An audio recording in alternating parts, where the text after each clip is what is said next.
আসসালামু আলাইকুম। আশা করি সকলে ভালো আছেন। আমি আলহামদুলিল্লাহ ভালো আছি।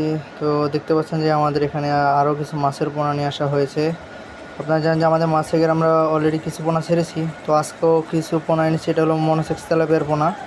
এটা আমরা মূলত নারিশ কোম্পানি থেকে এনেছি। তো অক্সিজেন দিয়ে যেহেতু আনা হয়েছে, সেই জন্য কিছুক্ষণ পানিতে চুবিয়ে রাখার পর ওদেরকে আমরা জাল দিয়ে একটা জায়গা ঘেরাও দিয়ে এখানে দিয়ে কয়েকদিন নার্সিং করব। সেজন্য আর কি এখানে আমরা দেখতে পাচ্ছেন যে জাল দিয়ে বেড়া দেওয়া হয়েছে এবং এখানে নার্সিং করা হবে।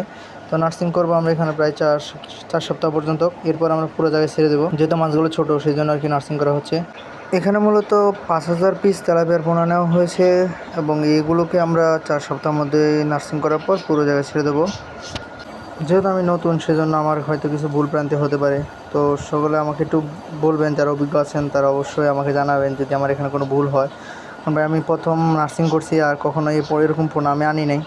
মাছ চাষ বলতে আমার এই দ্বিতীয়বারের মতো আমার মাছ চাষ করতেছি। তো সকলে আমাকে একটু সহযোগিতা করলে হয়তো আমি ইনশাল্লাহ একদিন ভালো পর্যায়ে চলে যাব। আশা করি আপনারা আমাদেরকে সহযোগিতা করবেন আর অভিজ্ঞতার পরামর্শ অনুযায়ী কাজ করার চেষ্টা করি। তো সকলে আমাকে একটু পরামর্শ দিয়ে সাহায্য করবেন। ভালো থাকবেন। আল্লাহ হাফেজ।